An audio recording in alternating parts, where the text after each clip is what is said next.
Hey everyone, it's Tom Karadza here, and today Todd O'Donnell from State Farm Insurance is here, and we were talking about having insurance on properties, and actually an investor that we know had a fire in their property, and you know what, instead of me describing what happened, why don't I get Todd to describe what happened, and then I'll ask you just a couple questions. So here's Todd O'Donnell. Hi, how are you? So yeah, we had an investor with Rockstar that had a rather large fire started in the basement. What did you call it? A fire?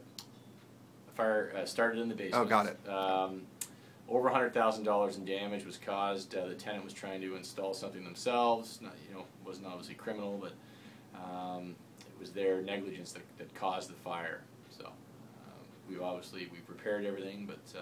Okay, so the investor of the home was covered because. Yeah. They had the right insurance on the property. Yeah, yeah. But the tenants also had their own kind of tenants insurance or contents insurance. And how did that come into? Did that? Yeah, no, absolutely. So number one, they were insured properly. They were insured as a rental dwelling, so the insurance company was aware that there was a tenant in there, so there was no issues there. It was covered. It was a fire.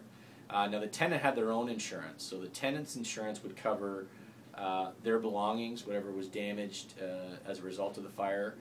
The tenant insurance would also cover putting them up somewhere else, so whether it be a hotel or renting them another apartment, home, etc. The other big thing with the tenant insurance is it gives the owner of the property, it gives their insurance company the ability to subrogate on the back end. So the tenant caused the damage, non-criminal.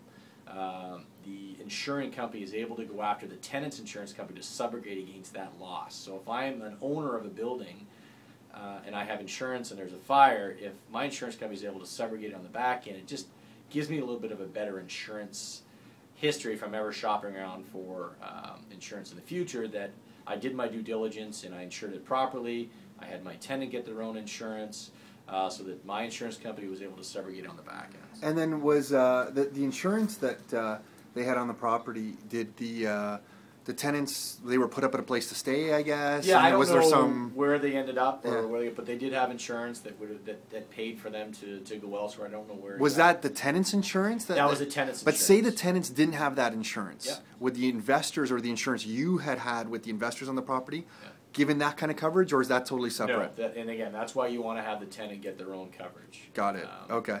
And did they get rental protection insurance? Did they have some rental income? Yeah, so the owner of the property, gets loss of income. So if they can't rent this property because of a loss, the insurance company is going to pay them their fair market value rent. Because the mortgage company, even though there may not be a home there anymore because it's burned to the ground, the insurance company still wants their mortgage payment every month. Got it. Okay.